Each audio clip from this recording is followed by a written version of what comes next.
Hello dear students, आज हम पढ़ेंगे हमारे जो इकोनॉमिक बॉटनी में हम प्लांट्स पढ़ रहे थे उनमें, मतलब जो हम कास्ट पढ़ रहे थे, वुड पढ़ रहे थे, उसी में है एक प्लांट बांस।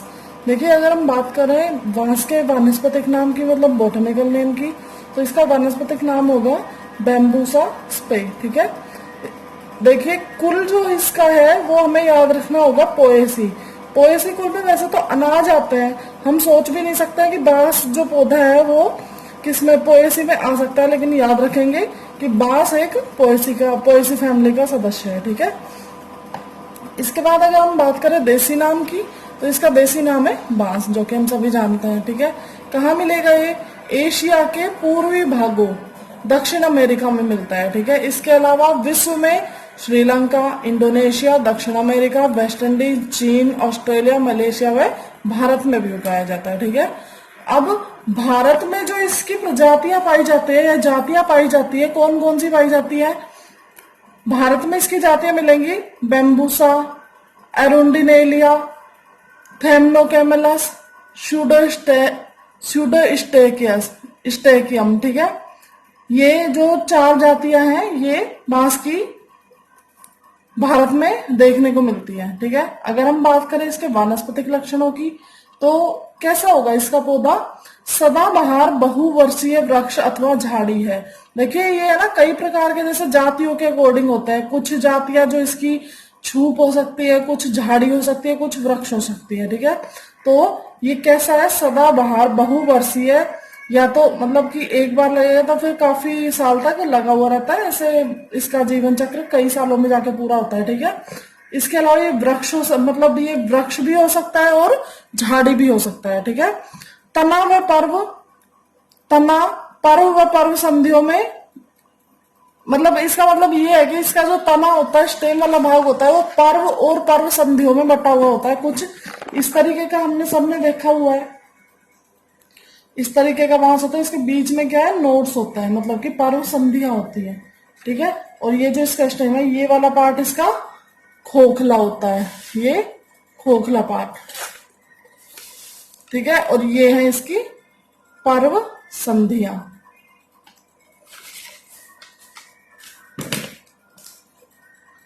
देखिए, तना व पर्व संध्या स्पष्ट व फूली हुई। तने को कैलमस कहते हैं। ठीक है, ये तना वाला जो इसका पार्ट है, इसको क्या बोलते हैं? कैलमस। तना काष्ठीय, गोल व चिकना होता है। देखिए, इसमें काष्ठीय का मतलब इसमें वुड फॉर्मेशन होता है। ठीक है, और गोल राउंडेड है। ठीक है, इसके अलावा चिकना, सभी ने बांस देखा हुआ है। खोखले पर्व पाए जाते हैं, मैं बता चुकी हूँ। इसका जो ये इंटरनोड वाला जो हिस्सा है, ये पाया जाता है खोखला। पत्तियां लंबी व समानांतर सिरा विन्यास युक्त होती है, लंबी लंबी पत्तियां होंगी और समानांतर सिरा विन्यास। ठीक है, जैसे मान लो ये कोई लीफ है, तो इसमें कुछ इस तरीके का समानांतर। ठीक है, बांस में पुष्पन 25 से 50 वर्ष के अंतराल पर होता है, अतः कायिक संवर्धन द्वारा कृषित होता है। इसमें पुष्पन कब होगा? लगभग जब ये पौधा 25 साल का हो जाता है, उसके बाद में मतलब पुष्पन होता है। ठीक है, और कायिक संवर्धन से इसको उगाया जा सकता है। मतलब बांस का कोई, अगर इसका कोई कायिक भाग लगाया जाए, मतलब बीज की आवश्यकता नहीं होती, कोई कायिक भाग लगाया जाए तो इसका पौधा वापस से उगाया जा सकता है। ठीक है, जलवायु की अगर हम बात करेंगे, तो देखिए बांस नम जलवायु में दोमट मिट्टी में उगता है। ठीक है, मिट्टी कौन सी चाहिए इसके लिए? दोमट। और जलवायु कैसी चाहिए? नमी युक्त, नम जलवायु। यह हिमालय की तलहटी में अधिक मिलते हैं। ऑब्वियसली बात है कि हिमालय की तलहटी में नमी युक्त वातावरण मिलेगा इसको। ठीक है, तो वहां पे ये ज्यादा मात्रा में मिलते हैं। नवोद्भिद कलिकाओं को मिट्टी से ढककर संवर्धन किया जाता है। इसकी जो नवोद्भिद नई नई कलिकाएं उग रही होती हैं पौधे में, उनको मिट्टी में दबा देने से ही नए पौधे तैयार हो जाते हैं। ठीक है, और मिट्टी में क्यों? चूंकि इसको दबाया है, इसके ऊपर क्या बनाई है? एक लेयर बनाई गई है। ठीक है, तो इसलिए इसको अपन इस वाली प्रोसेस को क्या बोल सकते हैं? लेयरिंग। क्या कहते हैं इसको? लेयरिंग कहते हैं। आगे देखिए, बांस की खेती की जाती है। ठीक है, मतलब कि जो जिन भी एरिया में ये अच्छे से उग सकता है या जहां पे भी ये उगता है वहां पे क्या की जाती है, बांस की खेती की जाती है। बोने से पूर्व खाद की मात्रा भी मृदा में उचित मात्रा में दी जाती है। बोने से पहले क्या करते हैं, मिट्टी में अच्छे से खाद वगैरह देते हैं, उसके बाद इसको बोया जाता है। उपयोग क्या होंगे इसके, बांस से पेपर फॉर्मेशन, मतलब बांस के जो लकड़ी है या फिर बांस से क्या करेंगे, कागज का निर्माण करते हैं। ठीक है, बांस का उपयोग टिम्बर के रूप में भी, मतलब इमारती लकड़ी के रूप में भी किया जाता है। इसके अलावा क्राफ्ट बनाने में, मतलब आर्ट एंड क्राफ्ट की जो चीजें होती हैं, ठीक है, शोपीस वगैरह, उनको बनाने में। बांस का अचार व सब्जियां पर्वतीय स्थानों पर खाई जाती है। बांस का पर्वत, जो ये हिल एरियाज होते हैं, इनमें क्या करते हैं, कच्चे जो बांस होते हैं उनको कटिंग करके उनकी सब्जी और क्या बनाया जाता है, अचार वगैरह बनाए जाते हैं। इसके अलावा ये औषधि के रूप में भी यूज किए जाते हैं। अगला जो हमारा जो प्लांट है या पौधा है वो क्या है, साल। साल का नाम सबने सुना होगा। देखिए, बात करें इसके वानस्पतिक नाम की तो सोरिया रोबस्टा। क्या नाम होगा, सोरिया रोबस्टा। कुल डिप्टेरोकार्पेसी, याद करेंगे, डिप्टेरोकार्पेसी कुल का सदस्य है। वानस्पतिक नाम क्या होगा, सोरिया रोबस्टा। देसी नाम साल। ठीक है, देखिए इससे रिलेटेड पॉइंट क्या है, यह वृक्ष भारत का मूल निवासी माना गया है। मतलब कि सबसे पहले मतलब ये मानते हैं कि ये कहाँ उगा होगा, भारत में ही उगा है, इसलिए इसको भारत का क्या माना है, मूल निवासी माना है। भारत, नेपाल, श्रीलंका, बर्मा आदि देशों में साल एक मुख्य काष्ठ के रूप में यूज की जाती है। ठीक है, भारत में उत्तर प्रदेश, मध्य प्रदेश, बंगाल, हरियाणा, उड़ीसा, आंध्र प्रदेश, बिहार व मुख्य रूप से कहां पे, हिमालय के तराई क्षेत्रों में क्या होता है, साल के पौधे उगाए जाते हैं या उगते हैं आसानी से। इनके जो अनुकूल जलवायु है वो इन जगहों पर मिलती है। ठीक है, वानस्पतिक लक्षण की बात करें तो इसका जो वृक्ष होता है वो कितना बड़ा होता है, लगभग 30 से 50 मीटर लंबा होता है। तने का व्यास 6 से 8 सेंटीमीटर। ठीक है, तने का व्यास कितना होगा, लगभग ये तना है, इसका व्यास क्या है, 6 से 8 सेंटीमीटर। सेंटीमीटर नहीं है, मीटर भी नहीं हो सकता, सेंटीमीटर ही है। ठीक है, ये वृक्ष समुदाय या झुंड में, वनों में मिलते हैं। ये क्या मिलेंगे, ग्रुप में मिलते हैं। ठीक है, ऐसा नहीं है कि 1 साल का पौधा लगा हुआ है, वहां पे जब मिलेंगे तो कम से कम मतलब 100-150 पौधे एक साथ मिलेंगे, झुंड में मिलेंगे। ठीक है, तने पर 2 से 5 सेंटीमीटर मोटी छाल से आवृत होता है। जो तना होता है इसका, उसके ऊपर 2 से और लगभग 5 सेंटीमीटर मोटी छाल होती है, बार्क होती है। ठीक है, आगे देखिए, इसकी छाल से रेजिन प्राप्त होता है। क्या प्राप्त होता है इसकी छाल से, रेजिन मिलता है हमें। ठीक है, रेजिन को राल अथवा गूगल कहते हैं। ठीक है, नाम दिया है, या तो रेजिन को क्या बोल देते हैं, राल, या फिर गूगल कहते हैं। छाल रहित तने चिकने होते हैं। भाई छाल जो है अगर वो हटा दी जाए तो उसके अंदर क्या है, चिकना तना मिलता है हमें। ठीक है, पत्तियां 10 से 30 सेंटीमीटर लंबी व 15 से 20 सेंटीमीटर चौड़ी अंडाकार पत्तियां होती हैं। ठीक है,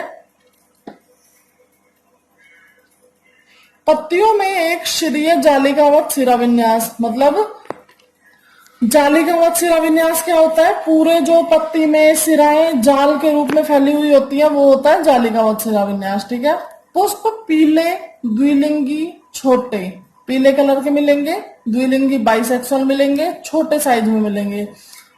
5 बाह्य दल पुंज, पुंकेसर 15 से 20। जो बाह्य दल है सबसे बाहर की तरफ, ठीक है, वो कितने मिलेंगे, 5 मिलेंगे। पुंकेसर इसके जो मिलेंगे वो 15 से 20। फल अंडाकार, एक बीजीय अस्फुटनशील नट। जो नट है यहाँ पे वो क्या है, फल का प्रकार है। ठीक है, इसका प्रवर्धन बीजों द्वारा किया जाता है। देखिए जब हमने बांस पढ़ा तो उसमें क्या था कि प्रवर्धन कायिक भाग से भी किया जा सकता है, जबकि इसका प्रवर्धन किससे होगा, इसके बीजों से होगा। बीजों से पौध तैयार करेंगे और 1 वर्षीय पौध को वन भूमि पर स्थानांतरित कर देते हैं। भाई बीजों से नर्सरी में क्या कर लेंगे, छोटे छोटे पौधे तैयार कर लेते हैं, फिर उनको क्या करते हैं, वन भूमि जहां पे भी इनको रोपित करना है वहां पे लगा दिया जाता है। ठीक है, लगभग 1 वर्ष की पौध को। जलवायु देखिए, जलवायु जो इसके लिए जरूरी है वो कैसी है, आर्द्र पर्वतीय क्षेत्र, मतलब कि जो नमी युक्त पर्वतीय क्षेत्र है वहां पे ऐसी जलवायु में ये आसानी से उगते हैं। ठीक है, हमने बताया था मेनली कहाँ पे, हिमालय के तराई क्षेत्रों में, तो वहां पे ऑब्वियस सी बात है नमी भी मिलेगी और पर्वतीय क्षेत्र तो है ही। ठीक है, वार्षिक वर्षा लगभग जहां पे हो 450 से 650 सेंटीमीटर, तापमान 45 से 47 डिग्री सेंटीग्रेड, और मृदा कंकर व पत्थर युक्त, जो पर्वतीय क्षेत्र होते हैं उनमें मृदा कंकर पत्थर युक्त होती है। ठीक है, साल के तने से टिम्बर कास्ट 30 से 50 वर्ष बाद प्राप्त होती है। मान लो जो साल का पौधा लगाया गया है उससे टिम्बर कास्ट मतलब कि इमारती लकड़ी कितने साल में मिलेगी हमें, लगभग 30 साल के बाद, मतलब 30 से 50 के बीच में। केंद्र में उपस्थित अंतःकाष्ठ कठोर, मजबूत, गहरे भूरे रंग की धारियों युक्त व उच्च किस्म की काष्ठ होती है। जो मतलब इसके सेंटर में होती है वो कौन सी होती है, अंतःकाष्ठ होती है। ठीक है, और वो कैसी होती है, मजबूत होती है, कठोर होती है और गहरे भूरे रंग की होती है। ठीक है, और अच्छी काष्ठ मानी जाती है। साल के काष्ठीय गुण अगर हम देखेंगे कि इसकी लकड़ी में क्या कौन कौन से गुण पाए जाते हैं, काष्ठीय गुण का मतलब है कि इसकी लकड़ी में कौन कौन से गुण पाए जा रहे हैं। ठीक है, देखिए, उच्च गुणवत्ता युक्त काष्ठ, कैसी काष्ठ है ये, अच्छी एक गुणवत्ता वाली काष्ठ है। सतह पर धारियां, इसके जो सरफेस है उस पर क्या मिलती है, धारियां मिलती है। यह काष्ठ कुछ समय बाद फट जाती है। भाई इसमें है ना एक संशोषण की प्रक्रिया जो होती है ना, जब तक वो संशोषण पूरे तरीके से नहीं हो पाए तो क्या होगा कि अगर संशोषण पूरे तरीके से उसने नहीं किया है तो कुछ टाइम के बाद वो काष्ठ फट जाएगी। अगर संशोधन की प्रोसेस पूरे तरीके से उसमें हो चुकी है तो ये काफी मजबूत हो जाती है और इसमें फटने जैसी कोई शिकायत फिर नहीं होती है। अधिक समय बाद वर्षा में पानी सोखकर फूल जाती है। ठीक है भाई, ये क्या है कि बहुत ज्यादा पुरानी कास्ट हो गई, उसके बाद इसमें क्या होगा कि बारिश वारिश आती है तो ये पानी सोख के और फूलने लगती है। ठीक है, आगे देखिए, इसकी कास्ट में वृद्धि वलय स्पष्ट नहीं होती। पीछे हमने कुछ प्लांट्स ऐसे भी पढ़े हैं जिनमें स्पष्ट वृद्धि वलय मिलती है। ठीक है, जबकि इनमें क्या है कि वृद्धि वलय स्पष्ट नहीं होती है। साल की कास्ट संशोषण पूरा करने के बाद मजबूत होती है। मैंने पहले ही बताया है कि संशोषण की प्रोसेस कम हो या फिर ठीक से ना हो पाए तो क्या होगा कि इसकी कास्ट में फटने का जो डर रहता है, और अगर संशोषण पूरे तरीके से हो जाए तो इसके बाद में ये मजबूत हो जाती है। अब देखिए उपयोग देखेंगे इसके। साल की जो छाल होती है, बार्क होती है, उससे क्या मिलता है हमें, रेजिन मिलता है। उसको हम क्या बोल देंगे, साल डांबर। ठीक है, और ये किस काम में आता है, पॉलिश, वार्निश, पेंट आदि में काम आता है। ठीक है, और क्या साल की लकड़ी से क्या बनाई जाती है, चौखट बनाई जाती है। ठीक है, फर्नीचर के लिए उपयुक्त तो नहीं मानी जाती। ठीक है, साल की छाल चमड़े की चर्म शोधन व सेल्यूलोज इंडस्ट्री में काम आती है। भाई छाल जो है सेल्यूलोज की है, ठीक है, तो सेल्यूलोज इंडस्ट्री में तो काम आएगी। इसके अलावा चर्म शोधन, जो चमड़ा होता है उसमें क्या किया जाता है, इसकी जो ऊपर की सतह है ना उसको कुछ है ना एक प्रोसेस से गुजारा जाता है, उसमें भी ये छाल काम आती है। ठीक है, साल डांबर त्वचा रोग, डायरिया व पेचिस के निदान में काम आता है। जो इसका ये हमें रेजिन से मिला है, ये छाल से जो मिला है रेजिन, ये किस काम आता है भाई, त्वचा रोगों में, डायरिया में, पेचिस आदि में। ठीक है, इसके अलावा भाई कुछ कास्ट ऐसी है जो मतलब ये इमारती लकड़ियां नहीं है लेकिन हमें इनसे भी लकड़ी तो प्राप्त होती ही है। ठीक है, तो कास्ट में तो आते ही है ये भी। और कौन कौन से हम मतलब कौन कौन से प्लांट है जिनसे हमें कास्ट मिलती है, देखिए, आम, मैंजिफेरा इंडिका, आम की लकड़ी, ये मतलब फलों की जो ये पेटियां वगैरह आती है सब किससे बनी होती है, आम की लकड़ी से बनी होती है। नीम से भी हमें लकड़ी प्राप्त होती है, नाम क्या होगा, एजेडिरेक्टा इंडिका। इसके अलावा भाई कुछ प्लांट है,